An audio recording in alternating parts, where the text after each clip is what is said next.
Hello guys, সবাইকে ঈদ মোবারক। আমরা 30টা রোজা রাখছি এই ইউরোপের মাটিতে, আলহামদুলিল্লাহ।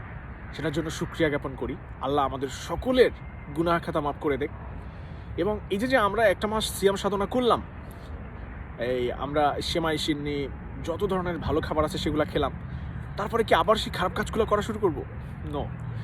আমরা এই বিষয়টা, এই যে রমজান আসলে কেন আসে জানেন? রমজান আসে হচ্ছে মানে একটা কন্টিনিউয়াসলি একটা ব্যাপার তৈরি করে দেওয়ার জন্য। সৃষ্টিকর্তা এটা করছে এই জন্যই যে মানুষ গাফেল হয়ে গেলে তার যেন সেই জিনিসটা ফিরে আসে।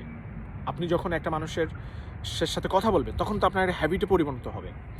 তো আপনি যখন এই যে একটা মাস সিয়াম সাধনা করলেন, আপনার তো হ্যাবিট হয়ে যাওয়ার যে ব্যাপারটা, তো ঠিক এই জন্য এই জিনিসটা কিন্তু ধরে রাখতে হবে আমাদের সবার, যে 5 ওয়াক্ত নামাজ আদায় করছি, একদম মিথ্যা কথা বলি নাই, কারোর সাথে ভণ্ডামি করি নাই। যে জিনিসটা অবশ্যই ধরে রাখার চেষ্টা করবেন সবাই। ভালো থাকেন সবাই, আল্লাহ হাফেজ।